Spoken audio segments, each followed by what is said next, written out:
মণিপুরি পাড়ার একটি জায়গায় রাত তখন 1:45 বাজে, যে মণিপুরি পাড়ার একটি জায়গায় এইরকম যে মানবদেহের কঙ্কাল যেটি অবৈধভাবে যেটি কবর থেকে উত্তোলন করা হয়েছে এবং সেটিকে প্রসেস করে বিক্রির চেষ্টা করা হচ্ছে মণিপুরি পাড়ার একটি জায়গায়।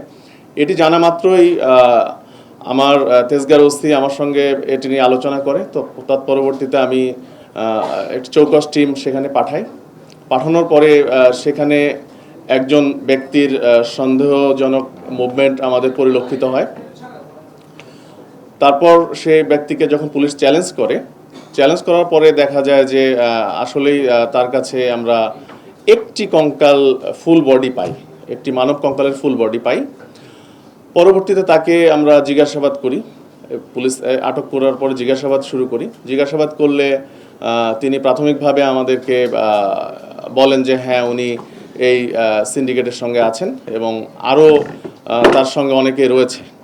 তো তাৎক্ষণিক ওনার সঙ্গে আমরা কথাবার্তা বলার এক পর্যায়ে উনি বলেন যে আরও 2 জন এই আমাদের তেজগাঁ কলেজের সামনে অবস্থান করছে এই মানব কঙ্কাল সহ।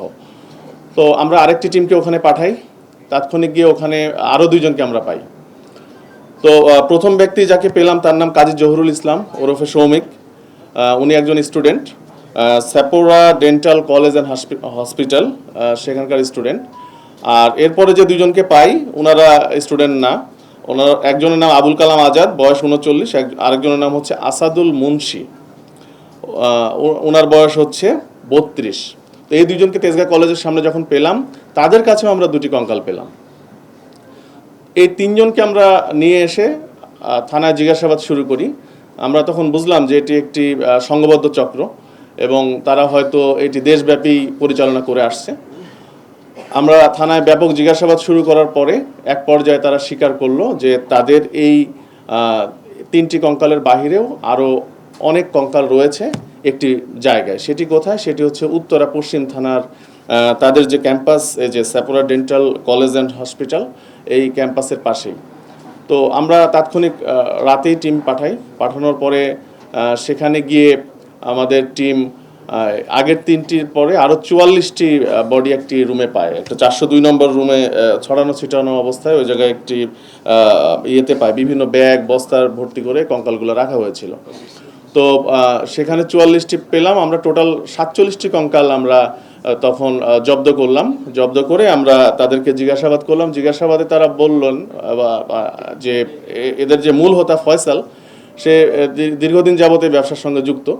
তাদের অনলাইনে তারা বোন সেলিং একটি গ্রুপ আছে, এই গ্রুপে তার 700 জন কর্মী তারা কাজ করে এবং গ্রুপ মেম্বার 20,000-এর মতো।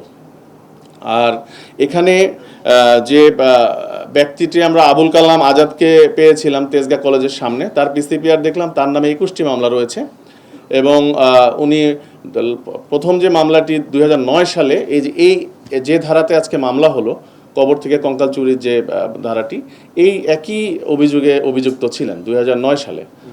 তার মানে এখন পর্যন্ত তার নামে আমরা টোটাল 21টি মামলা পেয়েছি এই কঙ্কাল চুরি সংক্রান্ত, ডাকাতির প্রস্তুতি, মাদক সহ আরও অন্যান্য ধারায়। আর তার যে সঙ্গী যাকে আসাদুলকে আমরা পেয়েছিলাম তেজগাঁ কলেজের সময়, তার নামে আমরা 2টি মামলা পেয়েছি, ডাকাতির প্রস্তুতি এবং চুরি। আর এই 2 স্টুডেন্ট যে 2 জনকে আমরা পেলাম তারা আমাদের কাছে স্বীকার করেছে যে তারা গত কয়েক বছর যাবতই এই কঙ্কাল যে অবৈধভাবে যে কবর থেকে উত্তোলনের পরে প্রসেস করে যে বিক্রি করার এই কাজের সঙ্গে তারা যুক্ত। তারা আমাদের কাছে স্বীকার করেছে, কেউ 50টি, কেউ 20-25টি এ পর্যন্ত বিক্রি করেছে। তো এটি আমাদের আপাতত অভিযানে আমরা যেটি পেয়েছি। তো তাদের বিরুদ্ধে আমরা আইনগত ব্যবস্থা প্রক্রিয়াধীন, মামলা রুজু হয়ে গিয়েছে, তাদেরকে একটু পরে বিজ্ঞ আদালতে প্রেরণ করা হবে। তো প্রাথমিক জিজ্ঞাসাবাদে তারা আমাদেরকে যেটি বলেছেন যে তাদের সাথে আরও অনেকে রয়েছে যারা কবর থেকে লাশগুলো উত্তোলন করে, প্লাস হচ্ছে তারা মেনলি তারা ময়মনসিংহ বেল্টে কাজটি করে, গাজীপুর, ময়মনসিংহ, শেরপুর, জামালপুর এই বেল্টে কাজ করে। তো আমরা ফার্দার রিমান্ডে নিয়ে এসে তাদেরকে আরও জিজ্ঞাসাবাদ করব এবং এই চক্রে আরও যারা বাহিরে রয়েছে তাদেরকে আইনের আওতায় আনার চেষ্টা করব।